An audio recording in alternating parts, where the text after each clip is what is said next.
Muy bien, vamos a comenzar con la clase de hoy. Entonces, siempre repasando un poquito lo que habíamos hecho en la anterior clase y reforzando la parte de conocimientos. Ahora vamos a hacer un poquito más la parte de cálculos y en el caso de, eh, en el chat les había solicitado si algunos tuvieran algunos componentes, entonces lo podrían listar para el día de hoy. Más adelante les voy a indicar qué es lo que vamos a hacer con esos componentes. En realidad, lo que vamos a hacer ahora es armar un pequeño circuito, ¿sí? En caso de que ustedes tengan los materiales, lo pueden hacer. Y en caso de que no, entonces para eso tenemos lo que es el Proteus, tenemos el Tinkercad, tenemos el Electric Circuit. Entonces cualquiera de esos softwares nos sirve directamente para hacer la simulación e interpretar la forma en la cual nosotros podemos ver el funcionamiento, ¿no es cierto?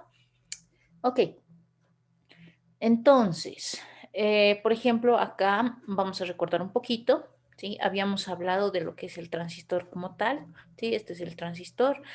Por medio de la base es donde ingresa la corriente y habíamos indicado que una vez que ingresa la corriente en la base, entonces circula ya sea de forma directa, en polarización directa o en polarización inversa, ¿no es cierto? Dependiendo del tipo de transistor que nosotros tengamos. En este caso, por ejemplo, algo que nosotros siempre tenemos que recordar es esta, esta ecuación, ¿no es cierto? Que la corriente del emisor es igual a la corriente de base más la corriente del colector, ¿sí? Tomando en cuenta que la corriente de base es bastante pequeña, ¿sí?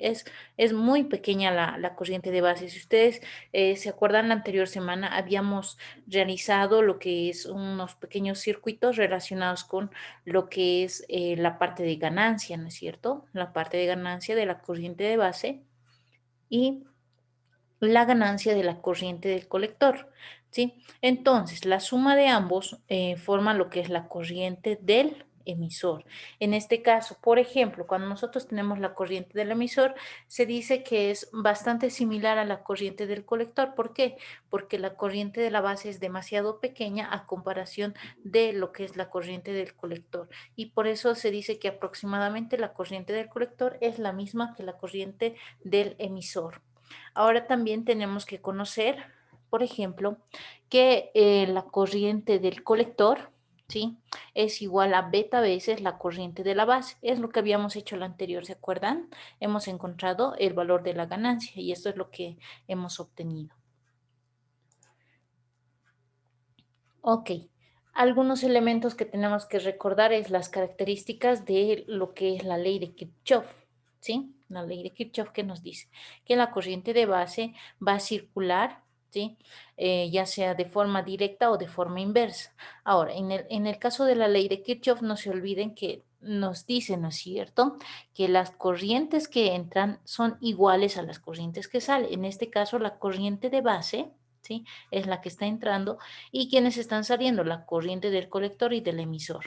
Entonces, en este caso, por ejemplo, perdón, eh, está ingresando lo que es la corriente de base y está ingresando lo que es la corriente del emisor a un mismo punto y está saliendo lo que es la corriente del emisor, ¿no es cierto? Entonces, la suma de la corriente de base más la corriente de colector nos da la corriente del emisor. Esa es la primera ley de Kirchhoff. Ahora, la segunda ley de Kirchhoff nos indica que los valores, por ejemplo, del voltaje entre el colector y el emisor, en este caso, el valor del voltaje entre colector y emisor debería ser el mismo que la suma del voltaje entre colector y base. Eso significa CB por si acaso. Voltaje colector base, ¿sí? Más el voltaje base emisor. Ahora, algo que siempre deben de recordar es que el voltaje entre base y emisor tiene un valor fijo. ¿Cuál es ese valor? Son los 0.7 voltios que nosotros utilizamos para que en este caso un diodo se polarice, ¿no es cierto? Pero en este caso estamos utilizando para el transistor. ¿Por qué? Porque el transistor se va a activar con ese voltaje. Si tiene menor a ese voltaje, entonces no se va a activar. Acá tenemos lo que es la curva, relacionado con el transistor. En realidad, digamos, esto es con el diodo, ¿no es cierto? Entonces, la curva del diodo que se dispara a partir de los 0,7 voltios y ahí es donde se genera el valor de la ganancia de corriente. Por eso, digamos, acá la corriente se dispara en cuanto a lo que es el valor, ¿no es cierto? Entra una corriente de base pequeña y sale una corriente bastante grande en lo que es la corriente del colector, ¿no? Entonces, eso simplemente nos está indicando. Acá tenemos otra gráfica. Algo que es bien importante. En el caso del transistor, ¿sí? Se tiene tres regiones. Cuando yo les hable, por ejemplo, cuáles son las regiones o zonas de un transistor, son tres. ¿Cuáles son? La región o zona de saturación, ¿sí? Que es la máxima. Lo que está aquí marcado en plomo, esa es la región de saturación. ¿Por qué se denomina saturación?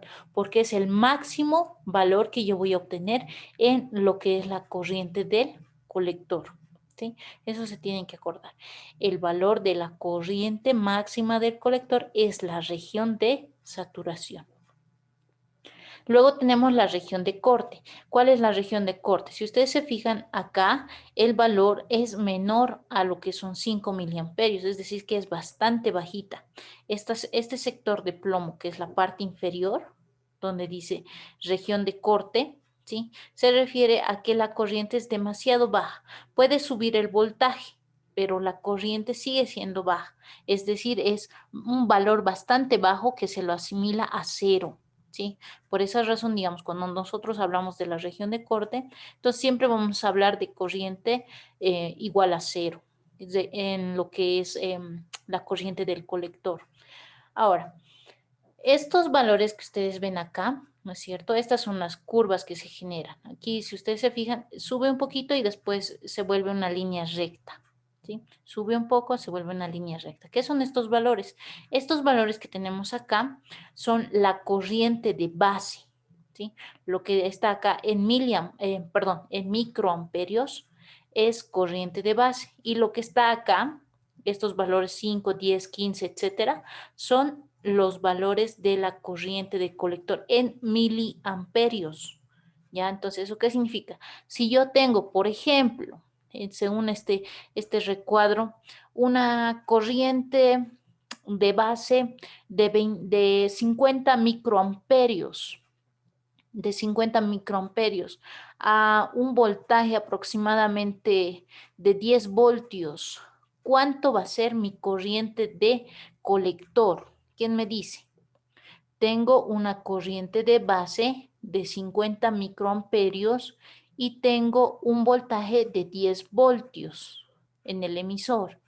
¿Cuánto será aproximadamente mi corriente de colector? A ver, ¿qué me puede decir?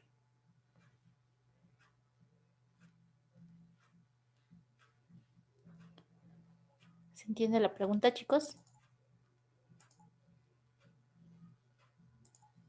Ahí lo vamos a poner más grande. Ahí estamos, ¿no?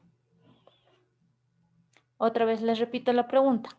Tenemos una corriente de base de 50 microamperios, ¿sí? Es decir, esta segunda línea. Y tenemos un voltaje de 10 voltios, ¿sí? El valor de 10 voltios en el colector y el emisor. ¿Cuánto será aproximadamente mi corriente en el colector? ¿Cuánto podría ser? ¿Alguien tiene la respuesta?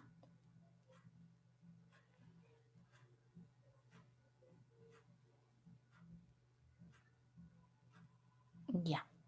En este caso, por ejemplo, para encontrar, ¿qué es lo que tenemos que hacer? Ustedes, digamos, acá tienen una referencia, ¿sí? Y esta referencia va, si ustedes se fijan, de 25 en 25. ¿Qué es lo que tienen que hacer? Agarran su reglita, ¿sí? Agarran su reglita y, digamos, aproximadamente 50 miliamperios, dicen, ¿no es cierto? Perdón, 50 microamperios. Entonces van ubicando en el punto de intersección, entre lo que son los 10 voltios que nosotros tenemos acá, aproximadamente.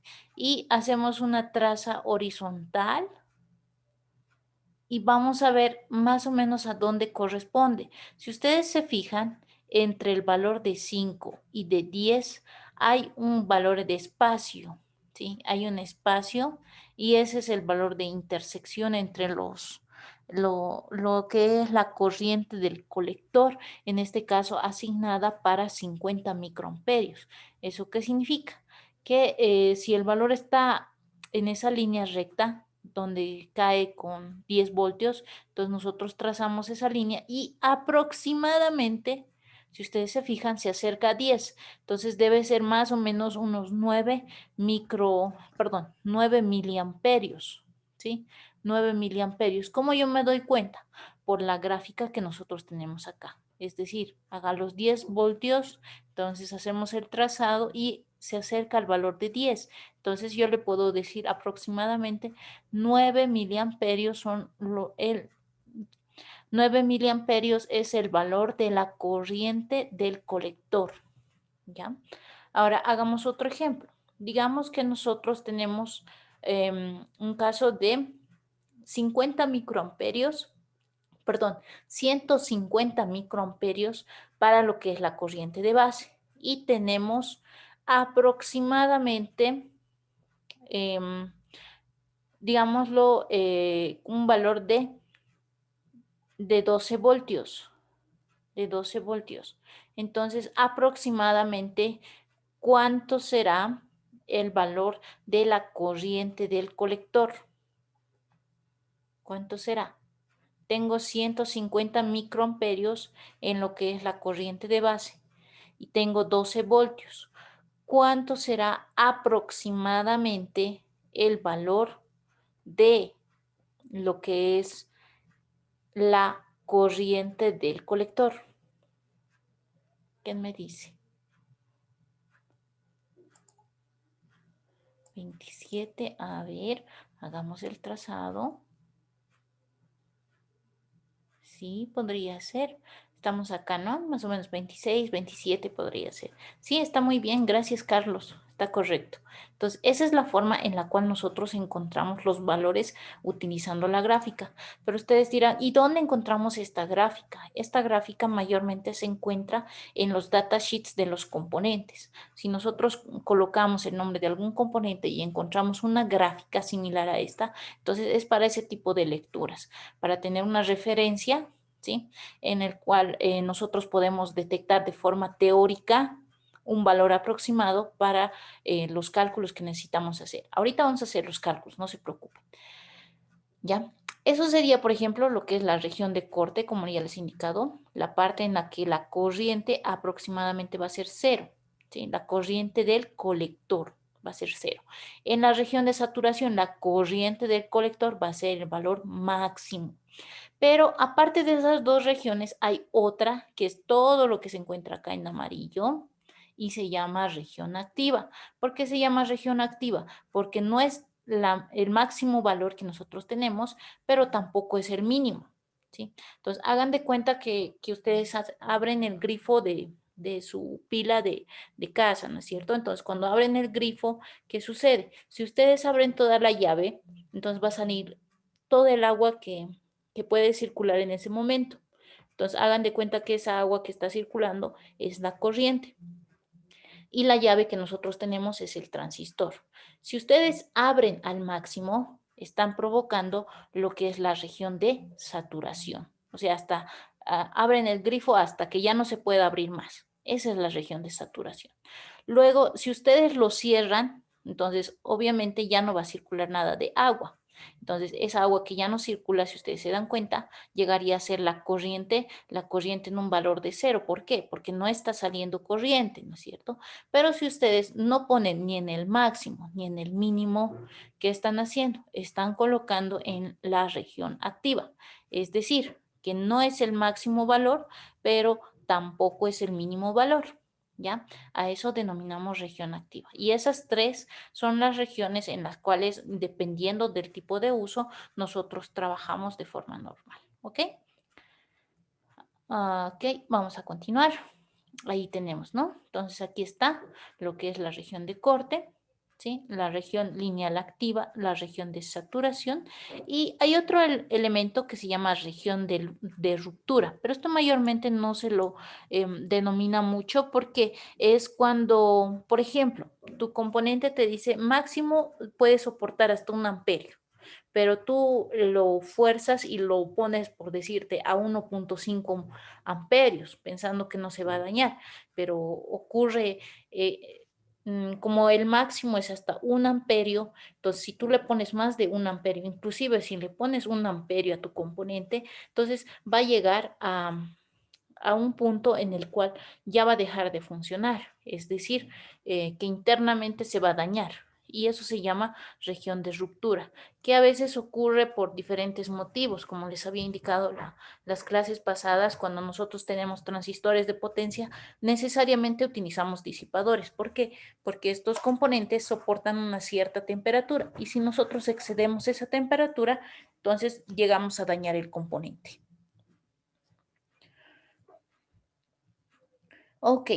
em, Para determinar cuál es el tipo de operación que nosotros vamos a utilizar en un transistor, mayormente lo que utilizamos, digamos, son los valores de voltaje, ¿ya?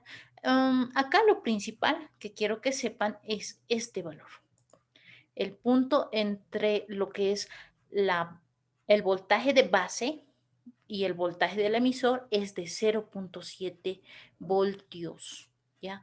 Es bien importante que nosotros tengamos esa información. ¿Por qué? Porque cuando nosotros vamos a hacer la parte de cálculos vamos a utilizar este dato, ¿ya? Vamos a lo siguiente. Por ejemplo, si nosotros estamos conectando una fuente de alimentación de 12 voltios que está ingresando por el colector con una resistencia, esta resistencia que nosotros tenemos en el colector, mayormente las denominamos RC.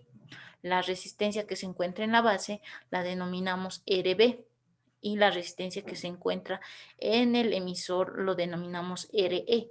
Mayormente la resistencia entre el emisor siempre va a ser una resistencia bastante baja. Máximo va a llegar hasta 1 k ohmio, ¿sí? Entonces, en la configuración que nosotros vayamos a tener, siempre utilizamos lo que es la ley de Kirchhoff, tal como se muestra acá, ¿sí? Por ejemplo, depende de nosotros cuánto de alimentación le pongamos. Entonces, más adelante vamos a hacer un ejemplo más claro para que se entienda mucho mejor, porque acá estamos utilizando como si fueran dos voltajes, ¿no es cierto? Algo que tienen que saber es que un transistor puede soportar tanto lo que es voltaje continuo como lo que es voltaje alterno. ¿Sí? Entonces, en este caso, el ejemplo que nosotros tenemos dos baterías, digamos, o dos fuentes de alimentación, una de 4 voltios que ingresa como voltaje de base, ¿sí?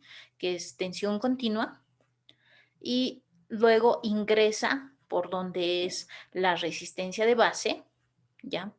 Y de acuerdo al valor de la resistencia de base, entonces podemos hacer algunos cálculos. Por ejemplo, utilizando lo que es la ley de Ohm, podemos determinar lo que es la corriente de base. ¿Cómo determinamos la corriente de base? Determinamos utilizando el valor del voltaje que está ingresando por ley de Kirchhoff, que sería en este caso 4 voltios, menos, ¿sí? El voltaje de base. El voltaje de base que para nosotros la medición como tal llegaría a ser la mitad por divisor de tensión. Y a eso utilizamos lo que es la resistencia de base, que en este caso serían 40 ohmios. ¿Sí? Y con ese valor nosotros podemos determinar lo que es la corriente de base. ¿Sí? A veces nos dan esta información, a veces no nos dan, a veces nosotros tenemos que calcularlo dependiendo del tipo de ejercicio que nosotros utilicemos. Ahora, para calcular la corriente del colector, si ustedes se acuerdan, la anterior semana no hemos calculado nada, directamente hemos hecho algunas mediciones, ¿sí? Y con esos datos nosotros nos hemos podido orientar de cuánto es el valor de ganancia. En este caso, para lo que es la corriente del colector, si ustedes se fijan, tenemos una fuente de alimentación de 12 voltios, ¿sí? Que llegaría a ser el BCC, menos el voltaje del colector que nosotros tenemos, que en este caso acá nos han dado como información, ¿sí? Con el multímetro acá nos da la información que sería B1, 2 voltios, B2, que sería 1.3, y B3, que es el voltaje entre el colector y lo que es el emisor, que es 8 voltios, ¿ya? Y con esa información nos han dado para calcular el valor de la corriente del colector. Y si ustedes se fijan, acá están 50 microamperios y los 50 microamperios son mucho menores que los 4 miliamperios. Y con esos dos datos, ¿sí? La anterior, ¿se acuerdan? Hemos hecho esta misma fórmula, hemos practicado y hemos encontrado el valor de la ganancia. En este caso, mi ganancia o mi beta es de 80, ¿sí? Entonces, el anterior, ¿se acuerdan? Ustedes han sacado un valor y ese valor era justamente el de la ganancia. Muy bien. Entonces, bueno, de acuerdo al tipo de información que nosotros vamos a tener entre lo que es el transistor, entonces podemos determinar el tipo de trabajo que nosotros vamos a ir utilizando, ¿sí? Entonces, al juntar estas dos gráficas que nosotros tenemos acá, que mayormente nos da en lo que es el sitio en el cual nosotros encontramos cualquier componente, es decir, los datasheets, ahí nosotros podemos indicar que estas dos gráficas, ¿sí?, se relacionan una con otra. ¿Cuál es la relación? Acá nosotros tenemos la corriente del colector y acá nosotros tenemos la corriente de base. Entonces, esta corriente de base que nosotros tenemos acá nos dan como referencia, ¿sí? Nos dan como referencia y de acuerdo al valor que nosotros utilizamos, entonces podemos ir determinando cuál sería nuestro valor como tal. En este caso, voltaje del colector al emisor. Este valor de voltaje de colector a emisor dice que es el valor del colector menos el emisor. Entonces, ¿cuánto es mi valor de colector y cuánto es mi valor del emisor? Son 8 menos 1.3, es decir, que el valor de punto de trabajo que yo voy a utilizar entre el colector y el emisor va a ser 6.7 voltios, ¿ya? Y esos 6.7 voltios yo lo voy a determinar en la gráfica que yo tengo. Y aproximadamente tengo que utilizar también los valores que tengo acá. Por ejemplo, 50 microamperios va a ser mi valor de corriente de base. Y ese valor es el que yo voy a ir utilizando de acuerdo a mi gráfica, ¿sí? Es decir, en este punto yo voy a ir utilizando ese gráfico que yo tengo, pero también tengo que considerar el valor de la corriente del colector. En este caso, el valor de la corriente del colector me da 5 miliamperios. Entonces, ahí es donde yo tengo que hacer la intersección como tal para obtener el mejor resultado, ¿ya? Entonces, entre la intersección entre colector y emisor del voltaje y en este caso, por ejemplo, lo que yo tengo es la intersección entre lo que es la corriente del colector de acuerdo a los cálculos que yo he ido obteniendo, ¿sí? Y ese es el lugar de trabajo en el cual yo tengo en este caso. Ok, en este caso, por ejemplo, el tipo de trabajo que vamos a tener, ya, bueno, ahí tenemos un gráfico en el cual nosotros podemos determinar los siguientes valores. Otro elemento también que tenemos que saber, por ejemplo, si a ustedes les ponen voltaje, base, emisor, ¿qué significa? Que es el valor entre lo que es el voltaje de base, ¿sí? Este valor de voltaje, menos el voltaje del emisor. Eso representa lo que dice BE. BE significa voltaje de base menos voltaje de emisor, tal como se indica. Y ese valor siempre va a ser 0,7 voltios, siempre. Ahora, el valor del voltaje de la base, ¿sí? Y el colector, voltaje de base menos el voltaje del colector es 0.4. Bueno, en el caso de este ejemplo, ¿no es cierto? Entonces, en ese caso nos da los datos, ¿sí? Ahora, en el caso del voltaje entre colector y emisor, entonces de la misma manera se realizan los cálculos correspondientes y nos dan esos resultados. Ahí lo que nosotros tenemos que ver, digamos, es que la suma de ambos siempre va a ser 0.7. Eso es lo que nosotros siempre advertimos para tomar ese dato como referencia. ¿Ya? Listo. Algo también que tenemos que conocer es que cuando nosotros utilizamos el punto de operación, es decir, en qué lugar se encuentra nuestro circuito o cuáles son los datos exactos que nosotros vamos a utilizar dentro de nuestro circuito, utilizamos lo que denominamos el punto Q o el punto de operación.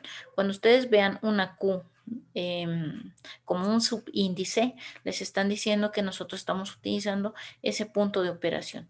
Ahora, ¿cómo se utilizan estos valores? Acá nosotros tenemos las diferentes ecuaciones, ¿sí? Que sería el valor del voltaje entre colector emisor, ¿sí? Que en realidad, digamos, lo podemos utilizar como una malla, lo utilizamos como una malla, que sería entre lo que es el valor del VCC, ¿sí?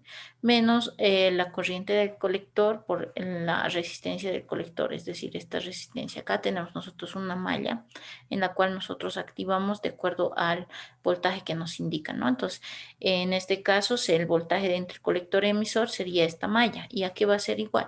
Al valor de la fuente, que sería el VCC, menos el valor de la resistencia con la corriente del colector. Y al despejar, nosotros con eso podemos obtener la corriente del colector, que realizando las diferentes ecuaciones nos queda como resultado esto, ¿no es cierto? Eso nos queda como resultado y ahí lo podemos resolver. Ahí está. Algo que es bien importante cuando nosotros tenemos el punto de operación, ¿sí? Tenemos que trazar una línea en forma cruzada para determinar ese punto. Ahora nosotros, ¿cómo determinamos cuál es el punto en el cual nosotros vamos a trabajar? Directamente tenemos que ver el valor de entre la corriente de base y el valor entre lo que es la corriente del colector. Entonces, ese es el punto que nosotros elegimos. ¿Ya? Ok, ya. Listo. Tal vez alguna consulta, duda que quisieran hacer en este momento. No sé si se ha logrado comprender algunos de los conceptos. Sé que esta parte era teórica, ¿no? Pero enseguida, como les digo, vamos a hacer la parte práctica y ahí seguramente se va a entender mucho mejor tal vez algunos conceptos. No sé si tienen preguntas, dudas, tal vez algún comentario que quisieran hacer.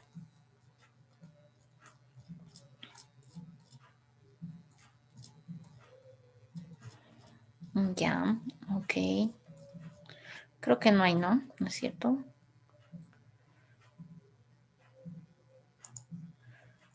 Ok, ya. Bueno, vamos a pasar a esta sección en la que me parece muy importante.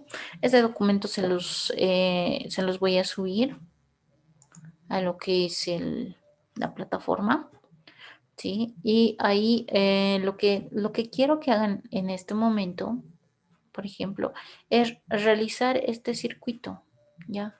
Realizar este circuito. ¿De qué se trata básicamente?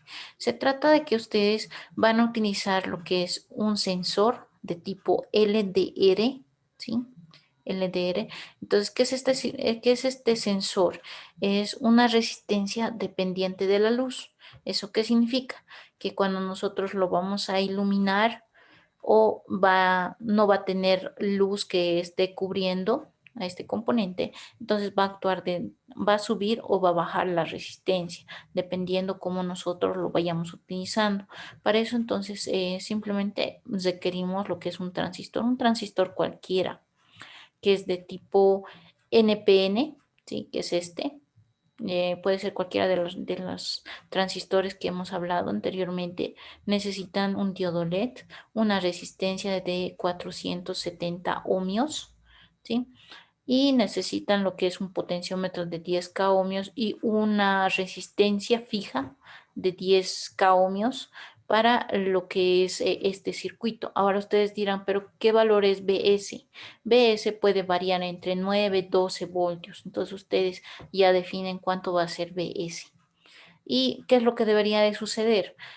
Cuando nosotros realizamos, digamos, ponemos ahí luz, entonces el LED debería de estar apagado, pero si no le ponemos luz, debería de estar encendido.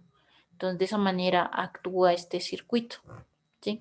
No sé si tienen materiales, chicos. Tal vez alguien tiene materiales. Me puede confirmar por el chat para saber si se puede armar este circuito o directamente lo vamos a hacer por software y no vamos a utilizar materiales físicos.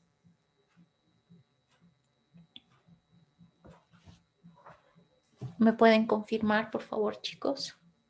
¿Alguien tiene materiales?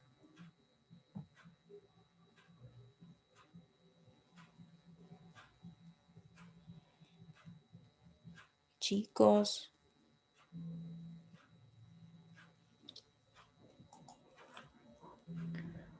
Ah, perfecto, súper. Ya, me parece muy bien. Entonces, Yesid, ¿será que lo puedes armar ahorita? Les voy a mandar una fotito al WhatsApp para que lo tengan presente, el esquemita. Y mientras tanto, a los que no tienen, entonces, no sé si lo podemos trabajar con Tinkercad, ¿sí? Eh, no importa, pero tienes tu potenciómetro, ¿verdad?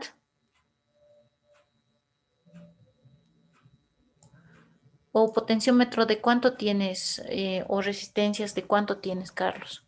Ah, ya está perfecto. Entonces, no hay problema. Puedes utilizar tu resistencia de 10K.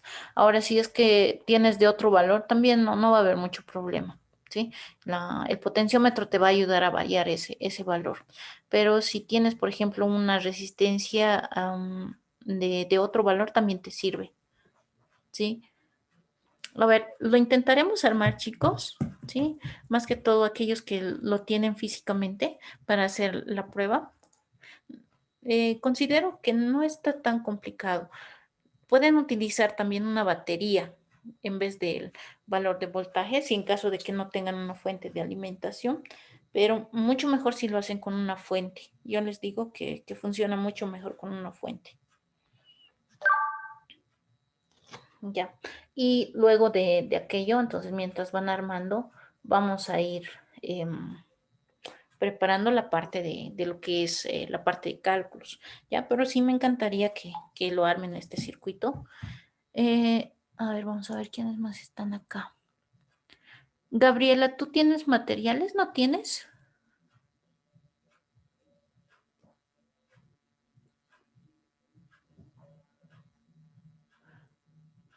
¿O será que lo puedes hacer en Proteus o en Tinkercad?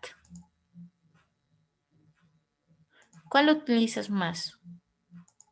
¿El Proteus? ¿Tinkercad? No, Proteus. Proteus. Ok. Ujú. Entonces, en Proteus lo simularemos, por favor. Ya, ya. Ok. Listo. Entonces, nos daremos un tiempito para realizarlo el circuito y apenas lo tengan, entonces me lo mandan a mi WhatsApp para tomarlos en cuenta también. Ya se va a acabar esta primera parte de la reunión. Entonces, lo vamos a cortar mientras ustedes van trabajando, ¿ok? Y de esa manera me van a decir cómo les va. Les voy a dejar los dos circuitos, ¿sí? El primero y el segundo y me van a decir cuál es la diferencia. Y ambos casos me lo van a mandar igual al WhatsApp. Cuando terminen el primero, me mandan y cuando terminen el segundo, me mandan, que en realidad son los mismos componentes. ¿Cuál es la diferencia? En este caso, el LDR se encuentra conectado entre base e emisor. Y en este caso el LDR se encuentra conectado entre lo que es base y colector. Y en el segundo caso solamente utilizamos lo que es la parte del potenciómetro. Ya no utilizamos lo que es la otra resistencia. Acá, digamos, en caso de que tú no tengas, Carlos, lo que es la resistencia de 10K ohmios, puedes utilizar un reemplazo, puedes utilizar uno de menor valor, puedes utilizarlo, o si tienes una resistencia de 20K, igual, no hay ningún problema, pero que no supere los 20K para no tener problemas, ¿ya? Ok, entonces les dejo trabajando, chicos. Apenas lo tengan, me lo mandan al WhatsApp y yo voy a calcular el tiempo, unos 15 a 20 minutos, yo creo que más que suficiente para que lo terminemos. Y de todas maneras voy a estar atenta al chat para que me mencione cualquier situación y ya se va a acabar la reunión que hemos abierto ahorita, ¿ok? Lo voy a cortar entonces, ¿ya? Espero sus trabajos.